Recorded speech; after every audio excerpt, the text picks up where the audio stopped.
Article 188, according to Constitution 2010, is on boundaries of counties. BBI wants to amend Article 188, boundaries of counties. The bill proposes to remove the voting by a delegation in the Senate as a consequential amendment flowing from the proposed repeal of Article 123. Equitable sharing of national revenue. Constitution 2010, Article 202, is on the equitable sharing of national revenue. Revenue raised, Part 1, for example, says, revenue raised nationally shall be shared equitably among the national and county government. BBI wants to amend Article 202. The article is amended to provide that where any revenue sharing in the Constitution is to be based on audited accounts and the National Assembly has not approved such accounts, the most recent audited accounts of revenue submitted by the Auditor General shall be used as the basis of revenue sharing. Article 203 of Constitution 2010. The Bill of Rights applies to all law and binds all state organs and all persons. Part 2 of Article 203, Constitution 2010. Every person shall enjoy the right and fundamental freedom in the Bill of Rights to the greatest extent consistent with the nature of the right of fundamental freedoms. BBI wants to amend Article 203. The bill proposes to expand the criteria of determining equitable share. It further increases the percentage of funds allocated to county governments from 15 to 35% to strengthen development. So BBI wants to amend Article 203 on the Bill of Rights. The bill proposes to expand the criteria for determining equitable share. It further increases the percentage of funds allocated to county governments from 15% to 35% to strengthen devolution. Article 204. Under the old Constitution, under the Constitution 2010, the Constitution under Article 204 established the Equalization Fund, whose resources shall be applied to marginalized areas or identified through the marginalization policy determined by the Commission. BBI wants to amend Article 204, Equalization Fund. The bill amends the article to increase the lifespan of the fund from 20 years to 30 years from the effective date. A new article now BBI wants to add, Article 206A, Constituencies Development Fund. Okay? So, Constituency Development Fund. This is a new article by the BBI. The new Article 206A. The new article seeks to anchor the Constituencies Development Fund into the Constitution. Okay? Article 207 of the Constitution 2010 says that the County Revenue Fund should be established to receive all money raised or received on behalf of the county government.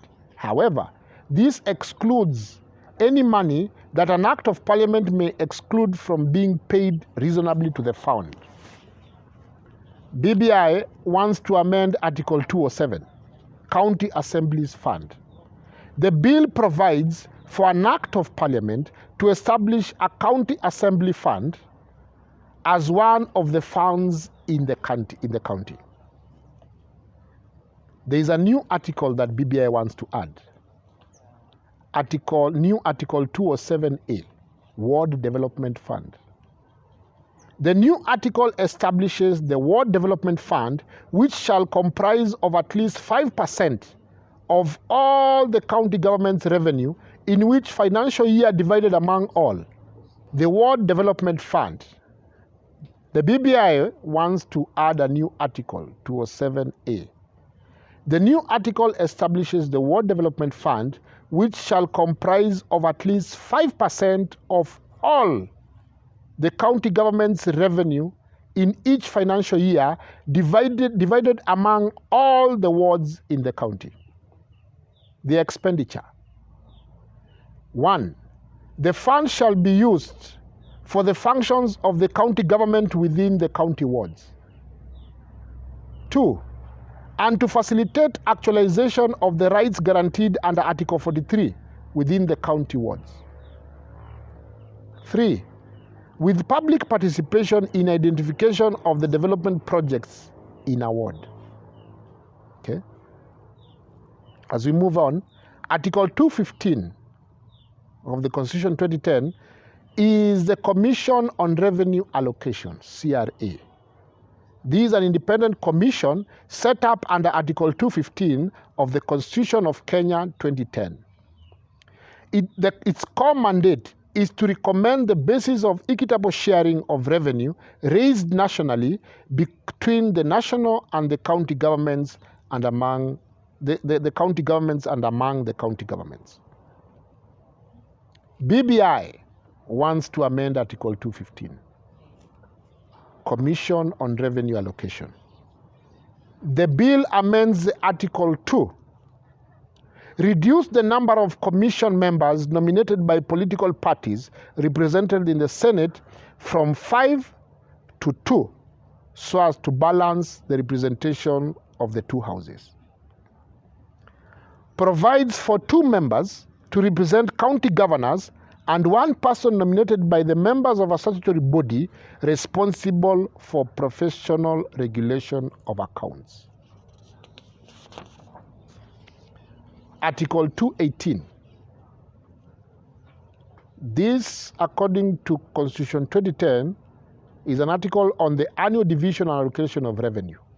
For example, Part B says, a county allocation of revenue bill which shall divide among the counties the revenue allocated to the county level of government on the basis determined in accordance with the resolutions in force under Article 217.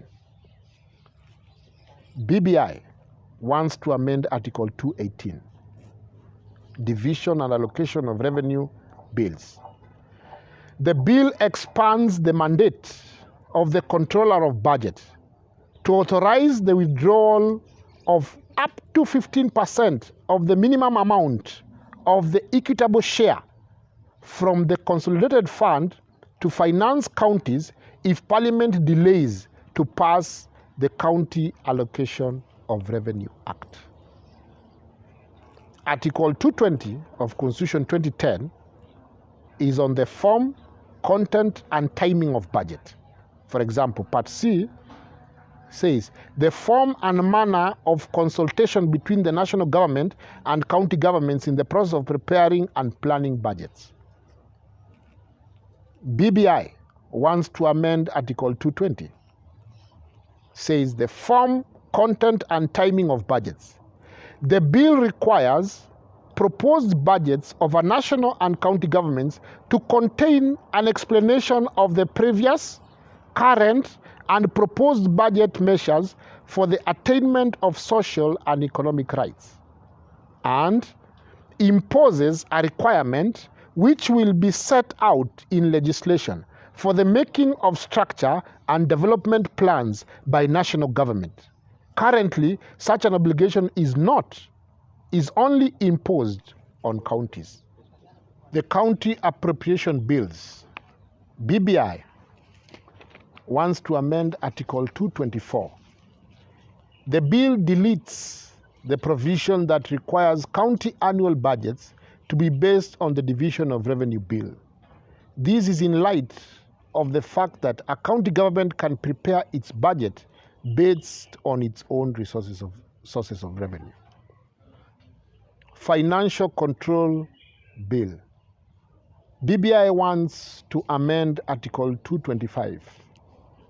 The amendment empowers the cabinet ministers responsible for the finance to stop the transfer of funds to a state organ or other public entity or a county government where there are serious and persistent material breaches of the set out financial control measures, and to be able and to table the matter before the relevant House of Parliament for approval. Constitution 2010, Article 228, is the accounts and audit of public entities. For example, Part B of the Constitution 2010 says, the designation of an accounting officer in every public entity at the national and county levels of government is subject to Clause 4. The accounts of all governments and state organs shall be audited by the Auditor General. BBI here wants to amend Article 228, which is the controller of budget vetting. The bill shifts the approval of the control of budget from the National Assembly to the Senate. Okay, as we move on. Article 230 is the Salaries and Remuneration Commission in the Constitution 2010. It says this: it established the Salaries and Remuneration Commission. For example, Part E of it says, one person who has experience in the management of human resources in the public service, nominated by the Cabinet Secretary responsible for public service. BBI here wants to amend Article 230, Salaries and Remuneration Commission. The bill proposes restructuring of the membership of the Commission to make it lean and effective.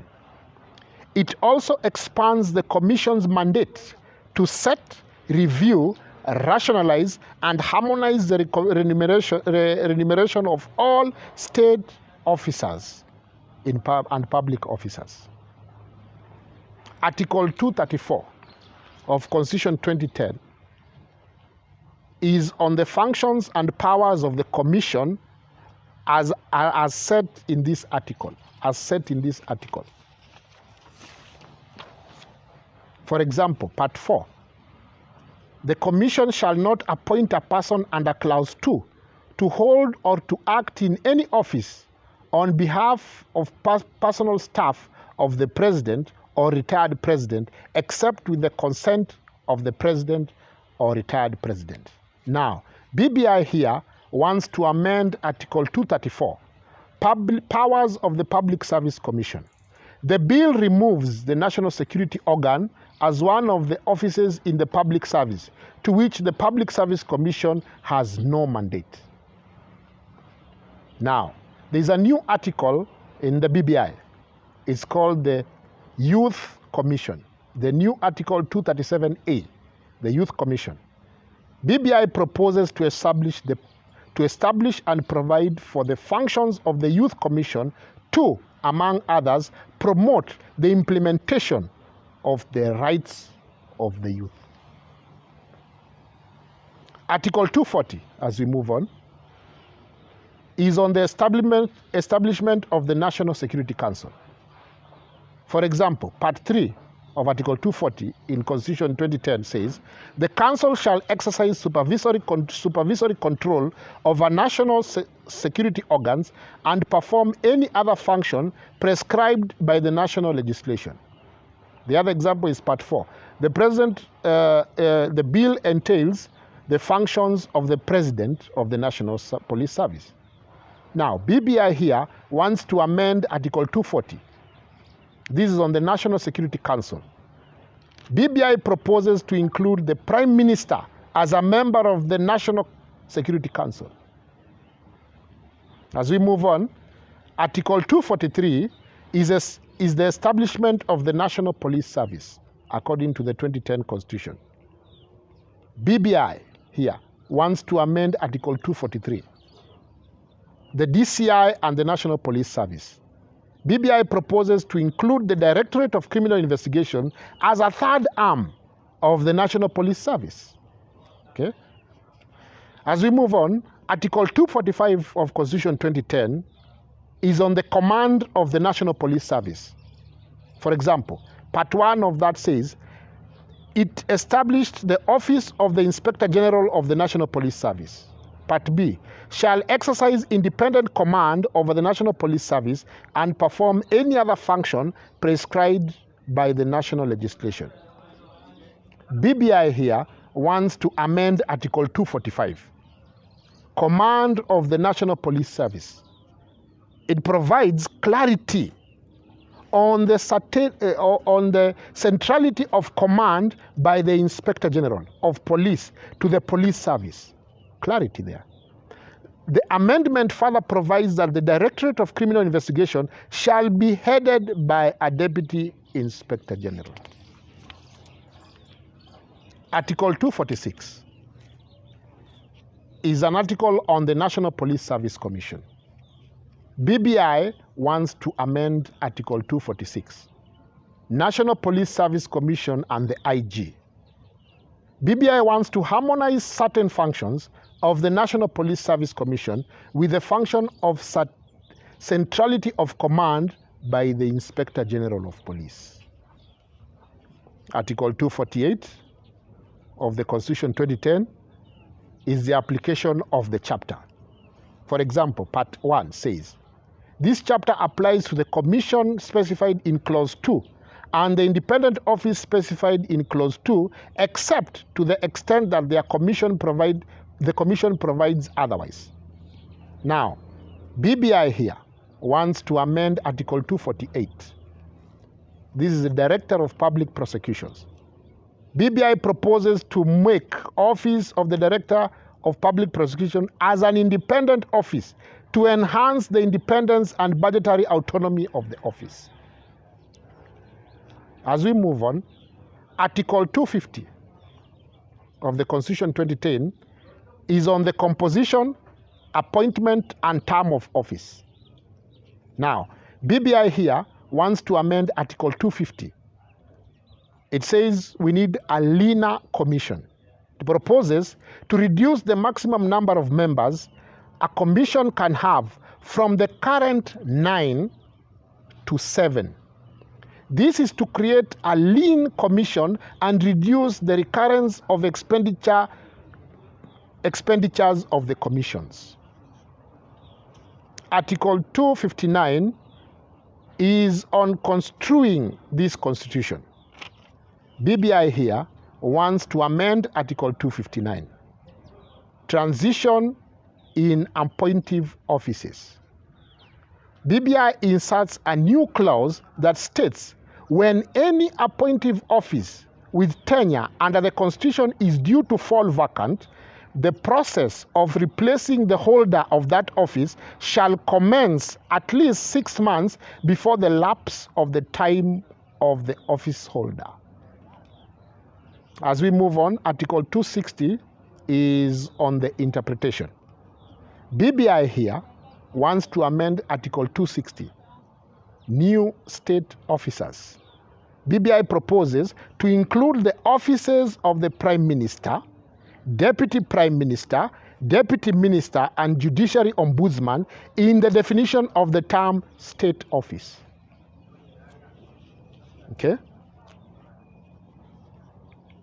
BBI also here wants to amend the third schedule of the Constitution, national oaths and affirmations. BBI proposes to include the Prime Minister and the Deputy Prime Minister as state officers who should take the oath or make a solemn affirmation as prescribed in the schedule. The amendment also seeks to include the Deputy Chief Justice wherever there appears. Oaths for the Chief Justice